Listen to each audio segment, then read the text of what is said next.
Welcome back. Let's now get more reaction on the Bela Bill as we are now joined by Unesongo Matikinca, who's the national convener of Cosas. Unesongo, thank you so much for joining us this evening. Now, of course, the president has signed the Bela Bill into law. What's Cosas's reaction to the signing? Good evening to you too. No, we as Cosas are in full support of the Bela Bill. We are in fact saying that it's something that we've been long waiting for. We've been long speaking about some of the critical things that the Bela Bill brings into consideration under the basic education system. We're saying that we're in fact urging the president not to give any extensions to the effective implementation of the Bela Bill, that it should go to our schools immediately and as soon as possible. I'll come to that issue of the extensions because, of course, the president has given an extension to clauses 4 and 5 for the next 3 months. Just how extensive was Cosas's involvement in the creation of this bill? Well, for years as Cosas, we have vouched for the issue of language. We have identified language as a critical barrier to academic success for many students in specifically our hotspots, which are the village areas, schools, quintile 1, quintile 2, and quintile 3 schools specifically. And to some extent, even the quintile 4 and 5 schools are affected by this.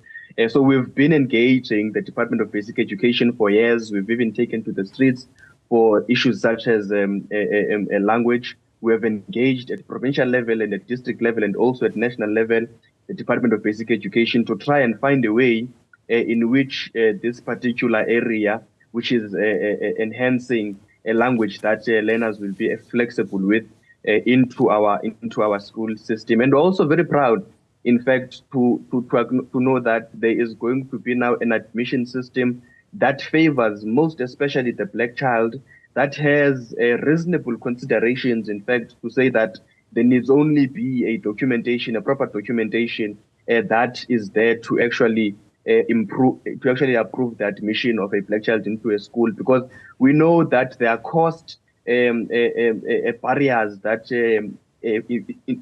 involve the admission into a school. Our education system has been commodified in many ways, and the Bela Bill actually says that learners need not be given that type of a requirement in order to access school, that there only needs to be a document, and any public school should be given a reasonable bounds just by the documentation of a learner and by other reasonable considerations that were spoken about to actually be admitted into a school. So we've been involved. These are critical areas that we've been speaking about, not only to the Department of Basic Education, in fact, to even the private sector, to say that we need support in terms of how we launch these programs of speaking about scholars being involved in their own education by aligning with their languages, aligning with where they come from, aligning with their backgrounds. And our education before the signing of the Bela Bill, of course, did not have that, and we're so proud that now there's going to be such a type of involvement. Just speaking on the issue of undocumented children, some critics have come out to say that the bill, in its current form, allows for children of foreign nationals who are in the country illegally without any documents to be a part of the schooling system, infiltrating and adding to the numbers of children that are able to sit in some of the public schools. What's your reaction to such criticism? Well, that is not new. That is not something that South Africa is now suddenly going to motivate because there's a Bela Bill. Because remember, our system of education also depends on the Department of Home Affairs, which is responsible for taking care of issues such as people getting inside the country undocumented or improperly undocumented. Such things have been happening. In fact, there has not been a law, or rather a critical barrier before the Bela Bill, that says that students in South Africa are going to students in South Africa, in fact, who are not properly documented aren't going to be able to access education. So that complaint is a complaint that should have been raised far before the Bela Bill. People who are raising that complaint are people who are just anti this improvement that is going to happen. You can go to as many schools as you possibly can go to. You will find the same result. And so we're saying that if people have a problem with this issue, one must be able to weigh the advantages over the disadvantages, or the good and the bad of the signing of this Bela Bill. Because when we don't speak about documentation, for example, and put more requirements for a learner to access education, we are also making education something that is very scarce and very hard to access for students. And our try, and our very best try in South Africa, is that education is accessible and freely accessible, in fact. And so if you are to raise that, you don't raise it to the Department of Basic Education, you raise it to the Department of Home Affairs, you raise it to the SAPS so that it can be dealt with through the following of proper law. You do not delay the accessibility of South African education by South Africans just by raising that. So I'm saying it's punitive. It's a futile point that is being raised, to say that the Bela Bill must therefore be withdrawn so that such things not take place. Whereas that just delays accessibility of education, and in fact, it's something that has been happening already. One needs not think that they are going to come and pick on our education system. They must go and pick on the Department of Home Affairs and the SAPS to actually deal with that, and not our education system. So earlier on, you mentioned that as Cosas, you would rather have the Bela Bill be implemented in its current form, and the president shouldn't put anything on review or for discussion as he has for the next 3 months. A little earlier on, we spoke to the leader of the ACDP, Reverend Kenneth Meshwe, and he's of the belief that schools currently teaching in their language of choice should be left to do so regardless of any shortcomings that come with that. What's your reaction to that? Well, we have a lot of people in South Africa who do not know the state of South Africa in reality, who do not know the state of our schools in reality. A greater majority of schools in South Africa are not rich schools that have an understanding of English, for example.